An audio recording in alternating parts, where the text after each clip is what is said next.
Somewhere in America right now, someone is pouring a bowl of grape nuts. It is a cereal that contains neither grapes nor nuts, and for most of its history it was sold as medicine. The man who invented it, and who grew rich telling the country that a bowl of it could cure disease, was named Charles William Post. Everyone called him CW. He was a genius and a fraud, often in the same sentence. He built a breakfast empire that made him a fortune, and he built it on a recipe he took from the doctor who saved his life. He promised his customers that his cereal would sharpen their minds and guard them against disease. One of the diseases he promised it would prevent was appendicitis. I want you to hold on to that detail because the ending of this story turns on it. Along the way, Post did some genuinely strange things with his money. He built his own private town in the Texas desert and tried to make his cowboys give up coffee. And when the town ran short of rain, he did not pray for it or wait for it. He tried to blast it out of the sky with dynamite. Underneath the empire and the eccentricity, though, was a man coming apart at the seams. He had already survived 2 nervous breakdowns before he ever sold a single box. And in the spring of 1914, tormented by a pain that no doctor and no cereal could touch, Charles William Post took his own life. Chapter 1. The Man Who Failed at Everything. Charles William Post spent the first half of his life inventing things, and almost none of them worked. He was born in 1854 in Springfield, Illinois, the same town Abraham Lincoln had left for Washington a few years before. Post was a restless, clever boy who grew into a restless, clever man with the kind of mind that could not leave a problem alone. His misfortune was that he could not leave a bad idea alone either. He wanted more than anything to be somebody. That hunger would one day build an empire. First, it nearly killed him. He tinkered without stop. There was a plow and a machine for stacking hay. There were the suspenders that adjusted to a man's movements with little pulleys, which he called, without irony, scientific suspenders. He even worked up a player piano roll and a wheel for one of the new safety bicycles. A few of these were genuinely clever. Almost none of them made $1. In 1881, he went into business for himself. With 2 partners, he founded the Illinois Agricultural Works to build farm equipment of his own design, in a factory of 28,000 square feet. The company lasted about 2 years. When it failed, Post blamed a scheming banker who he said had tried to seize control. The banker blamed Post, saying the real problem was the impracticality of a supposedly practical man. I keep coming back to what that banker said about him. It was the first time someone put words to the thing that would shadow Post his whole life. The gap between the visionary he believed himself to be and the results he actually produced. The failure broke something in him. In November of 1885, at the age of 31, Post suffered a complete nervous breakdown. It would not be his last. So he did what a lot of ruined men did in those years. He went west to start over. In 1886, he landed in Fort Worth, Texas, and threw himself at the business that was minting fortunes all around him, real estate. Fort Worth then was a boomtown of cattle money and speculation, exactly the kind of place where a clever man could get rich fast or ruin himself trying. Post took a job as a bank clerk, then as a railway paymaster, and studied how the developers worked. Then he tried it himself. In 1888, he bought 200 acres on the edge of Fort Worth and laid out a development he named Sylvania. He promised the buyers everything the modern age had to offer. There would be parks and streetcar lines and an electrical power system of his own design. Almost none of it was ever built. It was, in a way, a preview of the whole career to come, a man selling a future that did not yet exist and might never. To raise cash, he peddled business stationery made from cottonseed hulls and hawked those adjustable suspenders. The money trickled in. The stress poured out. By 1890, the pattern that had wrecked the factory repeated itself, only worse. The overwork and the worry piled up until his body simply quit. This second breakdown ran far deeper than the first. His digestion failed and his nerves gave way, and within months he was an invalid.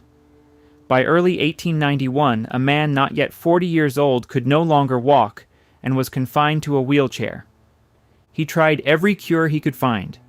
He read everything and experimented on his own diet, convinced the answer lay somewhere in his stomach. In time he came to believe, with the certainty of a convert, that food was medicine, and that most doctors were fools. Nothing he tried made him well. And this is the detail that matters, because a lesser man might have simply recovered or died. Post decided instead to become an expert in his own illness, and in time he would turn his broken body into a business. Through all of it, there was Ella. Post had married Ella Letitia Merriweather in 1874, and she had followed him from Illinois to Texas and through every scheme in between. Their daughter Marjorie was born in 1887, in the middle of the Sylvania collapse. It was Ella who nursed him and held the household together while her husband chased one failing idea after another, and who now cared for a man the doctors could not mend. By any reasonable measure, the story of C.W. Post should have ended right there. A used-up inventor of 40, in a wheelchair in Texas, with nothing to show for his cleverness but a trail of dead companies and a patient wife. Instead, a doctor mentioned a strange health resort up in Michigan, a place run by a man named Kellogg, and Ella packed their bags. That decision would make him a fortune. It would also, though no one alive could have guessed it, plant the seed of everything that later destroyed him. Chapter 2. The Patient Who Robbed His Doctor. In February of 1891, a dying man was carried off a train in Battle Creek, Michigan.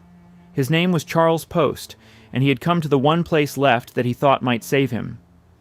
The place was the Battle Creek Sanitarium, and it was run by a doctor named John Harvey Kellogg. Kellogg believed that most of what ailed modern Americans came from what they ate, and he had built an entire empire of wellness around that idea. His patients lived on grains and vegetables. They took long baths and longer walks, and they were forbidden coffee and meat, and nearly everything else a normal person enjoyed. Presidents and millionaires came to be cured there. So did the broken and the desperate. Post was firmly in the second group. Whatever else you want to say about the treatment, it worked on him. The man who had arrived unable to walk began, over a few months, to recover. His digestion settled and his strength came back. It was, by his own telling, a resurrection, and a man who had arrived unable to stand walked out under his own power, and as he got better, he did something the other patients did not do. He started paying very close attention to the food. Kellogg's Sanitarium did not just feed people. It manufactured its own health foods and sold them, grain cereals and a coffee substitute made from roasted grain, all of it dreamed up in Kellogg's kitchens. To a broke inventor who had spent years hunting for a product that would finally make him rich, this was a revelation. Post had spent his own fortune and his own health chasing a cure. Now he understood that the real money was not in being cured. It was in selling the cure. Food, sold as medicine, to a country that was just learning how much it feared for its own health. When Post left the sanitarium, he did not go home. He stayed in Battle Creek and opened a clinic of his own, built on a stranger idea. He had become a believer in what people then called mind cure, the notion that the body could be healed by the power of the mind alone. He wrote a book about it with the confident title, I Am Well, and hung out his shingle promising to heal the sick through mental suggestion. It is worth pausing here because the man who staked his life on the belief that the mind could conquer any illness would one day be destroyed by one. But that was decades away. The mind, it turned out, could not pay his bills.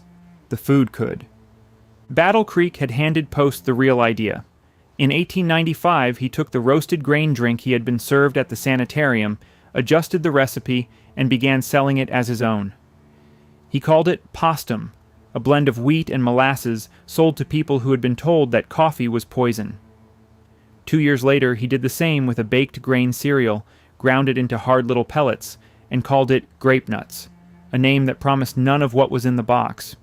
He barely changed the products, just put his own name on them and sold them as his own inventions. For a man who had failed at everything he actually invented, It was a strange kind of breakthrough. His one great success was something he had not invented at all. By most accounts, both products were lifted, more or less directly, from foods that John Harvey Kellogg had developed first. I find it hard not to be a little impressed and a little appalled by the nerve of it. Kellogg had taken in a dying stranger, fed him, and nursed him back to health. The stranger repaid him by walking off with his recipes and building a rival empire out of them.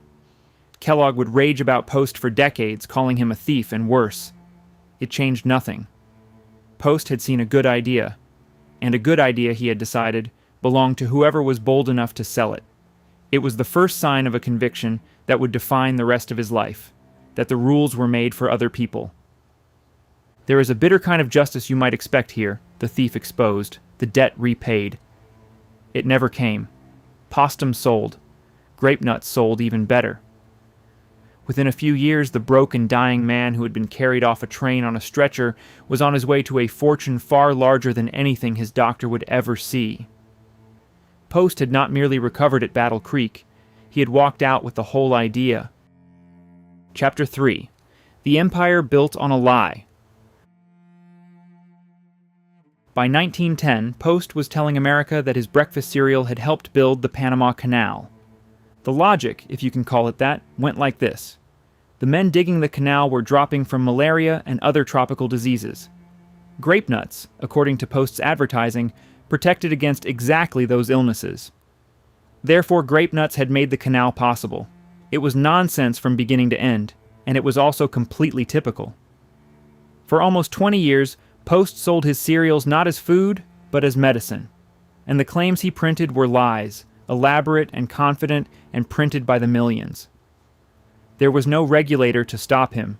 The laws that would one day make such claims illegal did not yet exist, and Post worked that empty space for all it was worth. Grape nuts, he told the public, could cure the sick and sharpen the mind. It was brain food, packed with something he called phosphate of potash, which supposedly fed the nerves. He claimed it could firm loose teeth and settle a nervous stomach. It would put color in your cheeks and steel in your spine. One advertisement promised it could rebuild a run-down nervous system in 10 days flat, and it would guard you against appendicitis. There was almost no ailment his cereal could not touch, if you believe the boxes. Here is the strange part, and it is what separates Post from an ordinary swindler. He was not entirely lying. Post was a true believer in food as medicine. He had watched a diet of grains pull him back from the edge of death at Battle Creek, and he had convinced himself, with the zeal of a man who had seen the light, that what saved him could save everyone. He was not a simple liar. He was a patient who had been cured, and a preacher who wanted the whole country cured with him, and that is a far more dangerous thing. The lies he told his customers were, in part, lies he had told himself first. I will say this for him. The advertising was brilliant, even when it was lying. Post was a genuine pioneer of modern marketing. He gave away free samples and ran factory tours. There were coupons, little slips worth a penny off a box, decades before the rest of the country caught on. He commissioned comic strip advertisements, and he wrote copy that spoke straight to the anxious modern reader, worn out and frightened for his own health.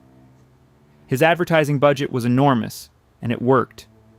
The name Grape Nuts became known in households that had never heard of half the men in Congress.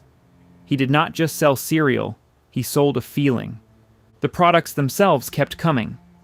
After Postum and Grape Nuts came a flaked corn cereal in 1904. Post first called it Elijah's manna, after the prophet in the Bible who was fed by ravens in the wilderness. This did not go over well. Ministers objected to naming a breakfast food after Holy Scripture, and after a few years of complaints, Post backed down and renamed it. You know it today as Post Toasties.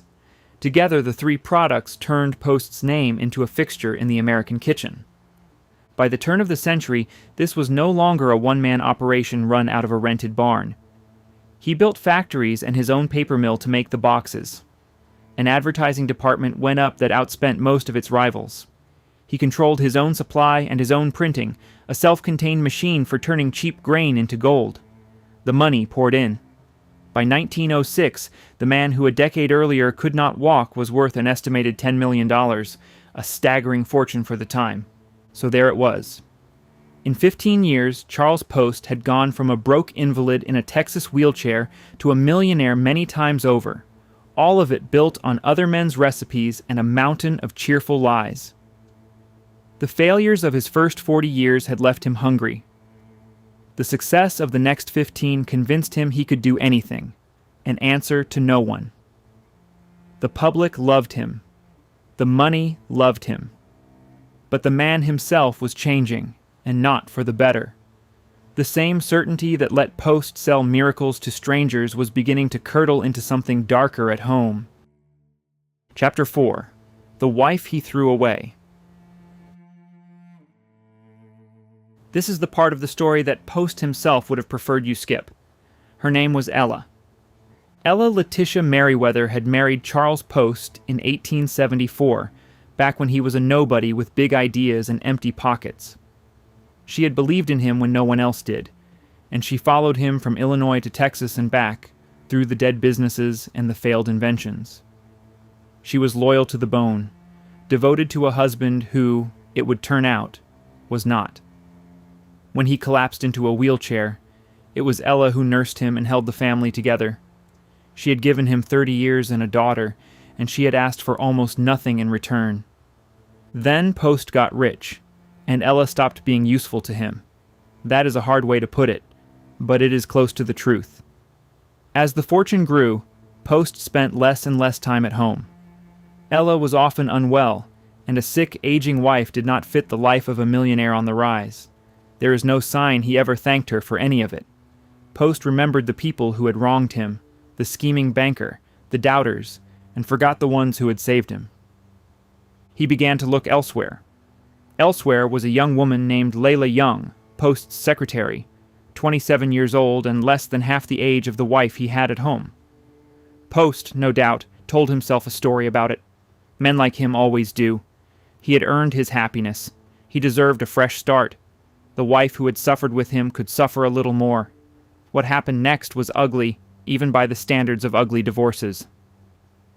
I have tried to find a charitable reading of what Post did to his daughter, and I cannot. Marjorie was a teenager, and she adored her father, so Post used that. He hired Layla, his own mistress, as a paid traveling companion for the girl, and sent the two of them off together. The idea was to build a bond, so that when the truth came out, Marjorie would already love the woman replacing her mother. Think about the coldness of it. A father using his daughter's love as a tool to smooth his own affair, not in a moment of weakness, but as a plan, carried out over months. And when Marjorie finally understood what he had arranged, that her friendly companion was the reason her parents' marriage was ending, she never forgave it. In 1904, Post divorced Ella and married Layla. Ella did not want the divorce. It did not matter. Post was a man who got what he wanted, and what he wanted now was a younger wife and a clean break from the woman who had carried him through his worst years. He did not, as far as the record shows, look back. This was the same man who within a few years would build an entire town on the principle of clean living and moral virtue. He lectured the country on health and decency.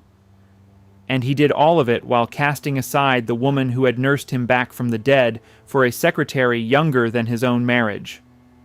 The gap between the public post and the private one was not a small thing.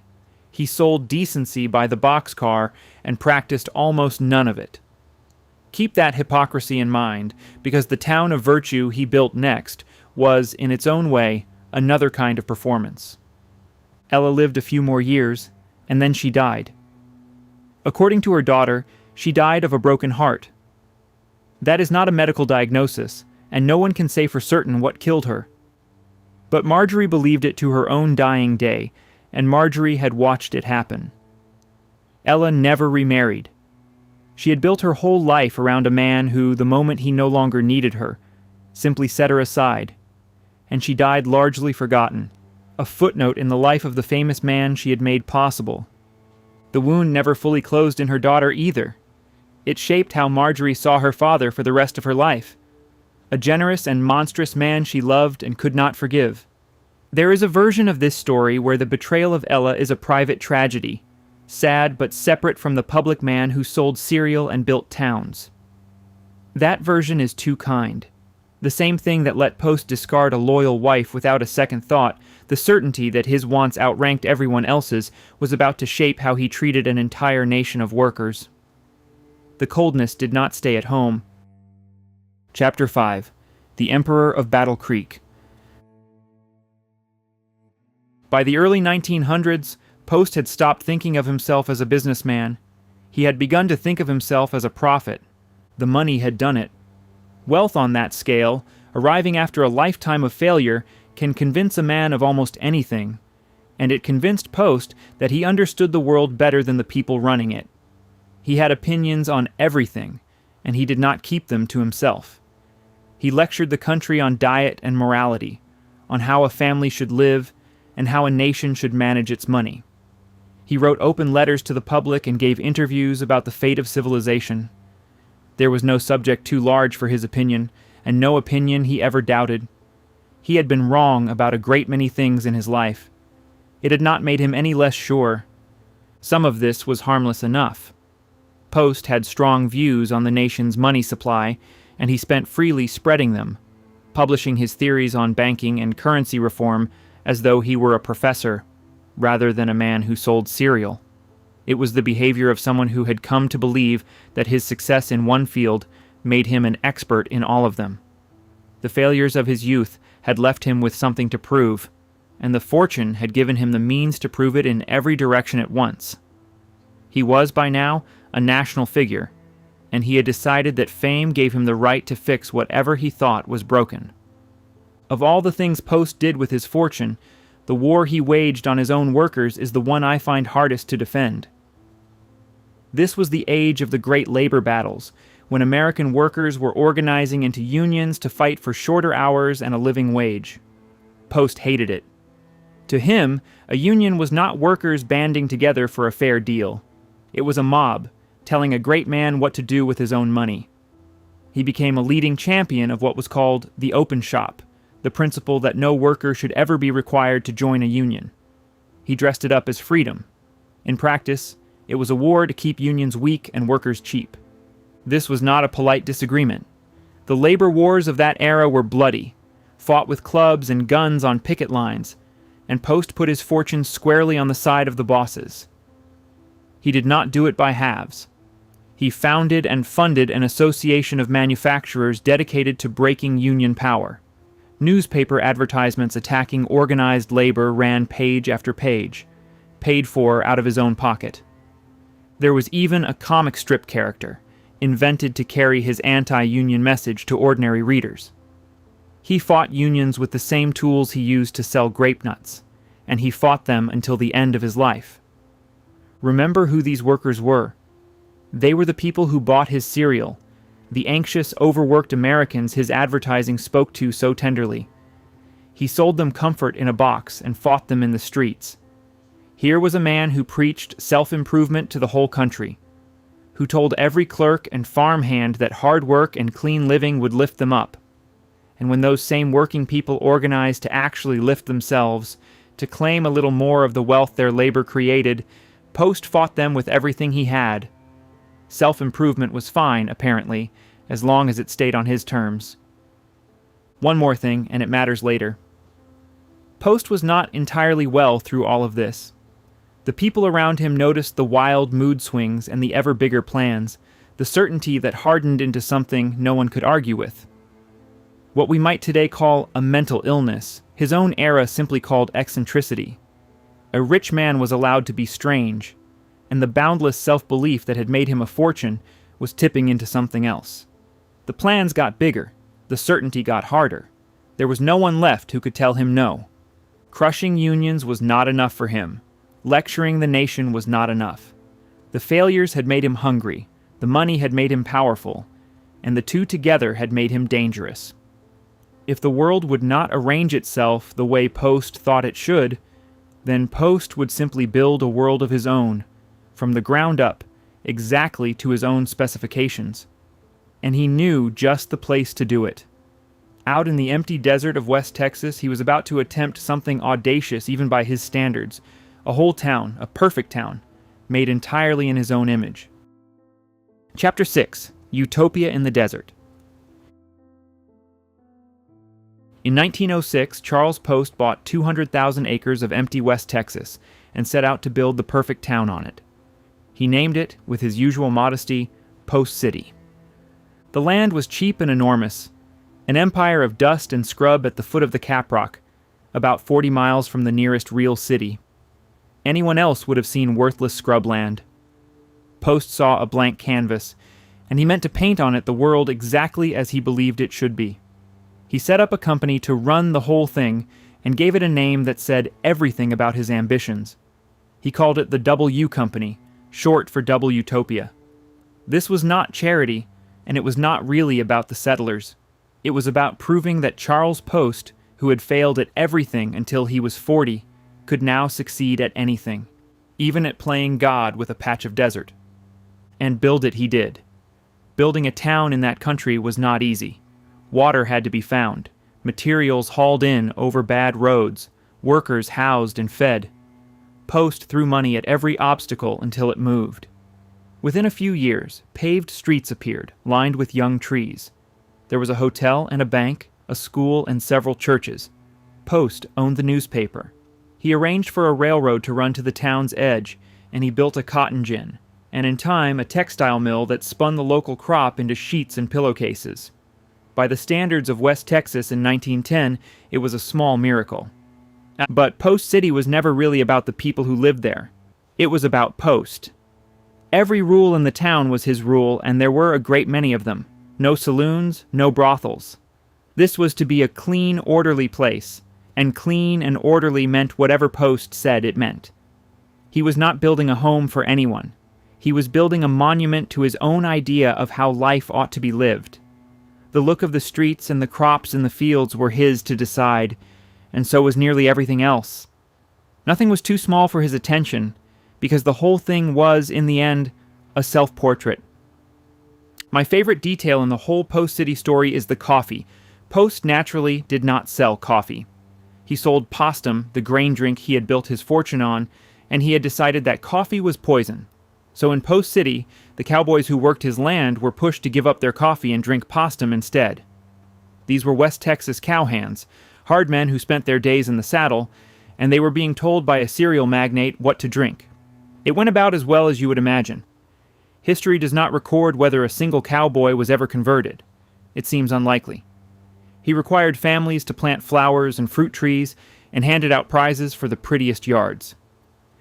He socialized the town's medicine and put a company doctor in charge of everyone's health.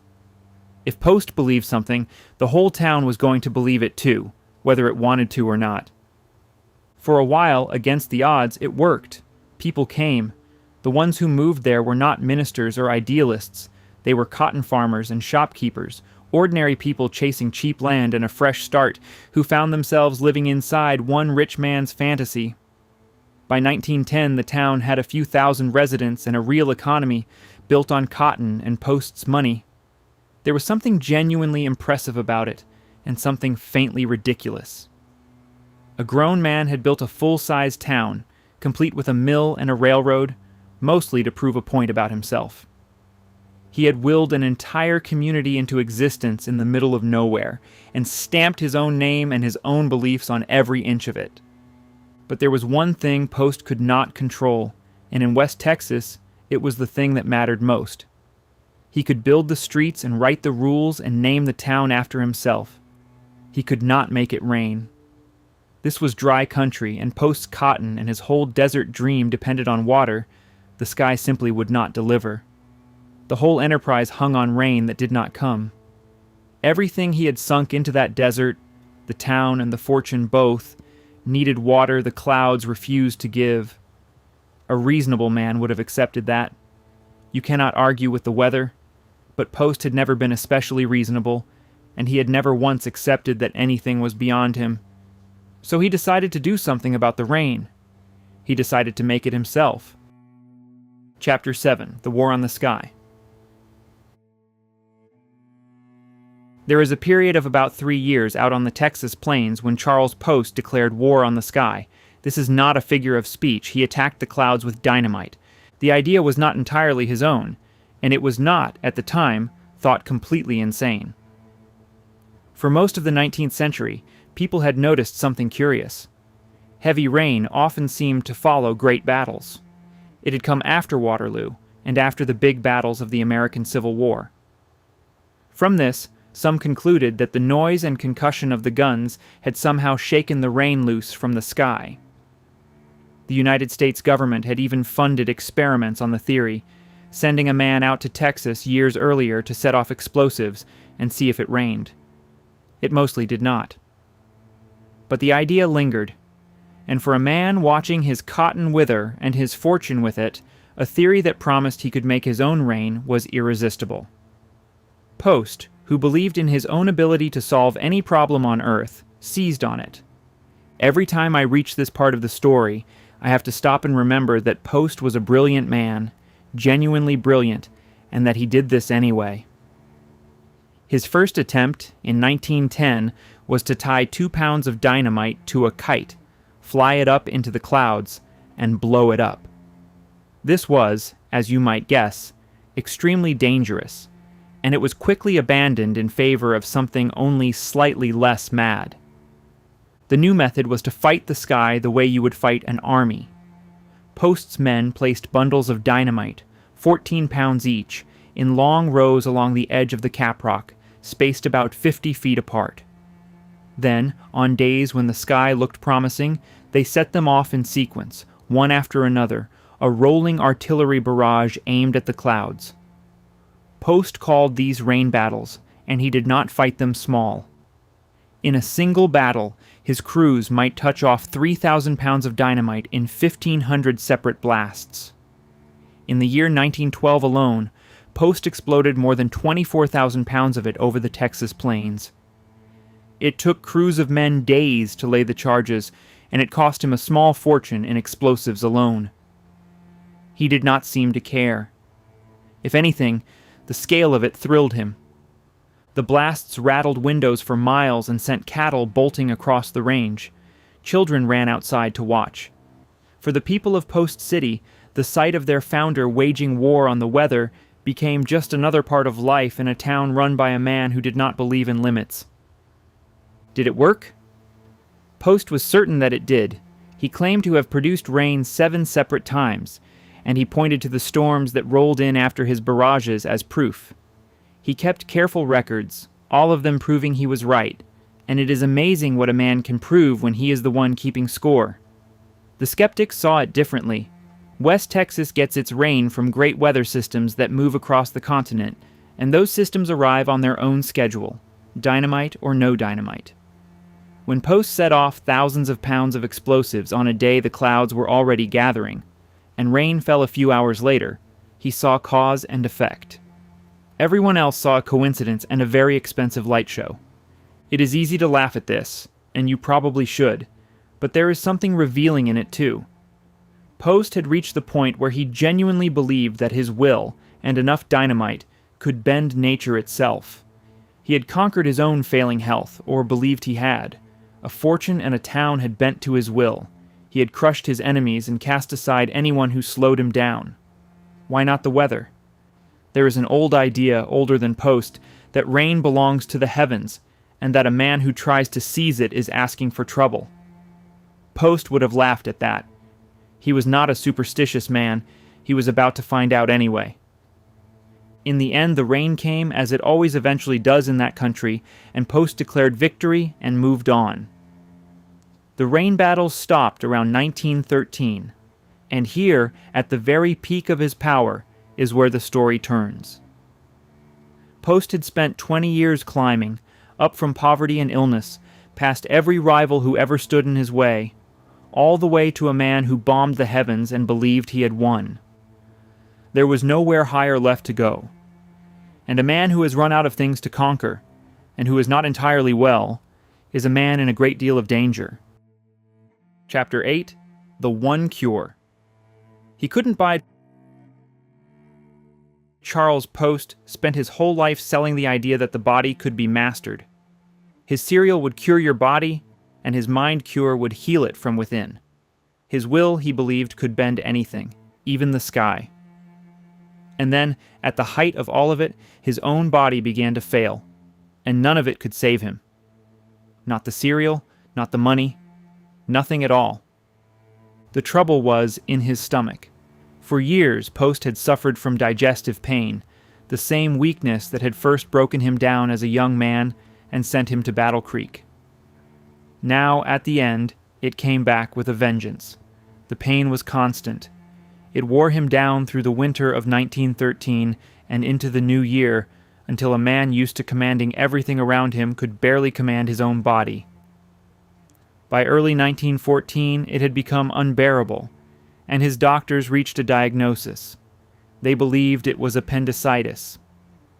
Sit with that for a moment. For nearly 20 years, Charles Post had grown rich, telling the American public that his cereal would protect them from appendicitis. He had printed it on the boxes and splashed it across the magazines.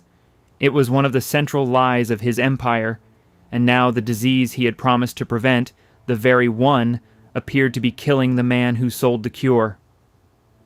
Whether Post ever appreciated the cruelty of that, the record does not say. He had bigger things to fear now than irony. There is an irony inside the irony. Post, who had spent his whole life insisting that food and the mind could heal any ailment, did not, in his own hour of need, reach for a bowl of grape nuts or the power of positive thinking. He reached for the best surgeons money could buy. In March of 1914, he was rushed by a special train, non-stop across the country, to the Mayo Clinic in Minnesota, where the famous Mayo brothers themselves operated on him and took out his appendix. The operation was a success. The pain did not go away. Whatever was actually wrong with Charles Post, it was not his appendix, or not only his appendix. The surgeons had done their work, the diseased organ was gone, and still the agony continued, deep and constant, far beyond the reach of any knife. Doctors looking back suspect the real culprit was something the surgery could never have caught, perhaps a cancer in his stomach. Whatever it was almost certainly beyond curing, and it was not going to let go. He went home to California no better than before, and now with the added despair of knowing that the finest medicine in the world had tried and failed, think of where that left him. This was a man who had told the world, in a book with his own confident name on it, that the mind could conquer any illness. I am well, he had called it. He had built a whole philosophy on the idea that a strong mind could master a weak body, and now his own weak body was busy proving him a liar. He lay in agony that his mind could not think away, and his money could not buy away. His will, for the first time in his life, could not overpower it. Everything Charles Post had ever believed about himself was being disproven, slowly and painfully, in his own body. I have been hard on Post in this story, and he earned most of it, but there is nothing satisfying in how it ended. He was a proud man, brought low by a pain that would not stop and could not be fixed, told by the best doctors alive that there was nothing more to be done. For a man who had spent his life refusing to accept limits, there was no crueler sentence. On the 9th of May, 1914, alone with an agony he could no longer bear, Charles Post took his own life. He was 59 years old. He left behind a fortune of around $20 million, built from a stolen recipe and 20 years of confident lies. And he left it, every dollar of it, to a single person, his daughter. The teenage girl he had once used as a pawn to smooth his own affair had grown into a young woman of 27, and now the entire empire was hers. What Marjorie Merriweather Post did with it is a story her father never got to see, and it is not the one he would have predicted. Chapter 9. The Heiress and the Empire. The fortune Charles Post built on a stolen recipe and 1,000 lies did not die with him. It passed, whole and enormous, to the one person he had hurt the most, his daughter, Marjorie. She was 27 when she inherited it, and she turned out to be far more capable than her father might have guessed. With her second husband, a Wall Street financier named Edward Hutton. She took the cereal company and grew it into something Post had never imagined. Hutton had the financial mind, but the company was hers, and so was the ambition behind it. There is one story that captures her instinct for the business. On a trip to the Canadian wilderness, Marjorie tasted a goose that had been quick frozen by a man named Clarence Birdseye, and she saw at once what it could mean. She pushed the company to buy Birdseye's business, and in doing so helped launch the entire frozen food industry. In 1929, with Jell-O and Maxwell House and much else folded in, the whole thing was reorganized under a new name. They called it General Foods. The little Postum company that Post had cobbled together out of Kellogg's ideas had become an American institution, its products on breakfast tables from coast to coast. Marjorie's own life was as large as her fortune. She married 4 times. One of her husbands was Joseph Davies, whom the president sent to Moscow as ambassador in the 1930s, and Marjorie went with him. While she was there, as the old Russian nobility sold off its treasures for cash, she bought. She came home with an astonishing collection of Russian imperial art, jeweled Fabergé eggs, and the belongings of murdered czars. It sits today in her Washington estate Hillwood, which she left to the public as a museum. Her youngest daughter, meanwhile, grew up to be a Hollywood actress, known to audiences as Dina Merrill. There is a kind of justice in all of this, and I find it satisfying in a way the rest of Post's story is not. The money her father made through deceit and cruelty ended up in the hands of the daughter he had wronged, and she did more with it, and did it more decently than he ever had. She had clearly inherited his drive, the same restless will, but not his cruelty. She became a celebrated hostess and a tireless donor, giving enormous sums to hospitals and the arts, and pouring money into relief work through both world wars. It is tempting to say the money was redeemed in her hands. A fortune built on lies became a fortune that built hospitals and fed families.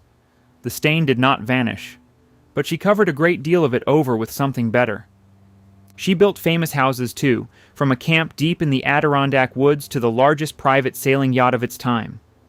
One of them, a palace down in Palm Beach, has become far more famous in recent years than Marjorie herself. But that is a story this channel has already told, and not the one we are here for. What matters is the shape of it. A fortune that began with a stolen recipe and a wheelchair in Texas became a lasting American dynasty, in the hands of a woman her father had once treated as a tool. Marjorie Merriweather Post lived a long and full life, and did not die until 1973, an old woman who had outlasted her father by a lifetime. She had taken the worst thing he ever did to her, and the fortune he built out of lies, and made something lasting and largely good out of both. Charles Post could not have imagined it. He had built his whole empire to prove that he was right about everything. He had been right about almost nothing that mattered. But he had, by pure accident, produced one thing of real and lasting worth. In the end, the best thing to come out of all of it was the daughter he had wronged. Walk into any American grocery store today, more than a century after Charles Post died, and you will still find a box of grape nuts on the shelf. It still contains no grapes and no nuts. It is no longer sold as medicine, but it is still here, well over a century old, outliving the man who stole the recipe. That is the strange thing about this story. Usually, when a tycoon's life ends in ruin, his empire goes down with him. Post did the opposite. The man was destroyed, but the con survived. Postum grew into General Foods, and General Foods was eventually swallowed by even bigger companies. But the brands lived on. Grape Nuts is still made. Postum, the fake coffee, disappeared for a while and was brought back by popular demand. The lies Post told have long since been stripped from the boxes, but the boxes themselves are still on the shelves. It is a peculiar kind of immortality. Not the immortality of a great man remembered, which is what Post wanted, but the immortality of a product that simply refuses to die, and it is not just the cereal. Out in West Texas, the town Post built still stands. It is called simply Post now, the city having been dropped and a few thousand people live there. They still farm, and they still drill for oil on the land he bought. There is a museum in one of his old buildings. The rain battles are long over, but the town he bombed the sky to save is still on the map. The people who live there today mostly know the broad outline, the cereal man who founded the place. Few of them know the darker story underneath, the stolen recipes and the lonely death at the end. If there is a lesson in Charles Post, and I am wary of lessons, it is an uncomfortable one. We like to believe that fraud fails, that liars are found out, that the truth wins in the end. Post's life says otherwise. He was a thief and a liar who cheated the people who trusted him, and he built something that has outlasted him by more than 100 years, something that still in its way does a little good in the world. It would be easier if he were simply a villain, but he fed people and employed them. He built a town that still lives, and produced a daughter who did real good. The lie was a lie. It was also, somehow, the foundation of all of it. The line between the con man and the great entrepreneur is thinner and blurrier than we would like it to be. Charles Post and John Harvey Kellogg, the doctor he robbed, spent their lives as enemies. They lie buried now in the same town, both in the ground at Battle Creek. The two men who fought over who invented a breakfast cereal come to rest a short distance apart. Kellogg is remembered today as a health pioneer and a crank. Post is barely remembered at all. But every morning, somewhere, someone pours a bowl of the cereal he took and calls it breakfast. Charles Post spent his whole life trying to convince the world that he was a great man. He never quite managed it. What he managed instead was stranger, and in its way more lasting. He convinced the world to keep eating his lie, long after everyone forgot his name.